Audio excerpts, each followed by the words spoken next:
Have you ever struggled to achieve your dreams and goals that you set out for?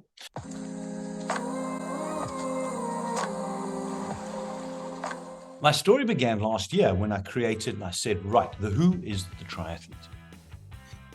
This is where the story then goes. In December, I tore a ligament in my right foot after breaking up a dogfight. And like any stubborn guy, I would not let my foot heal. I kept walking on it when I should have been resting. So 6, 7, 8 weeks later, now we're into the end of January, I still couldn't start my running. Not a very good beginning. And what else can I do to really challenge myself, that big, hairy, audacious goal? So I decided that I was going to do all my training, all my runs, only breathing through my nose, mouth closed.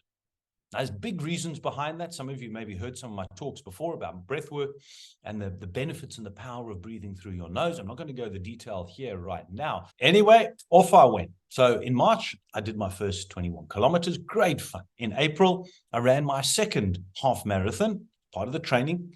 And I shared some of those delightful stories with, I think, you guys before the end of April. And otherwise, there is a recording on YouTube about that. I missed a couple of the other runs. In fact, the next run I did actually miss.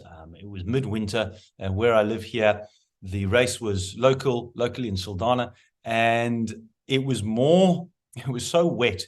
It was actually that you had to put on your wetsuit and swim down the road. So I decided to give that one a little bit of a miss. Then the next thing that happens, I pull a muscle in my back, which put me back another about week and a half. Then I got a cold for the first time in way over a decade, which dropped me back because it sat in my head. That dropped me back by another one.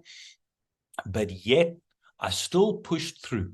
I still carried on going because I associated with a triathlete. So in the tough times, when it was cold and wet and miserable outside, I would then sit there in my bed, nice and tucked up and warm, knowing my tackies were right by the front door waiting for me. And I would say, and I'd ask myself the question, what would a triathlete do in this circumstance?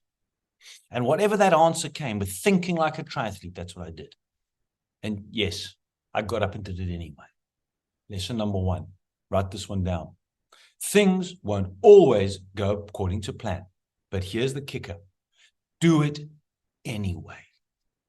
If you're going out there and you're expecting things will not work out and be exactly as you plan or would like them to be, but you understand it's going to happen, you'll keep going. You go, oh, this is one of those hurdles, roadblocks, issues, problems that happen. What do?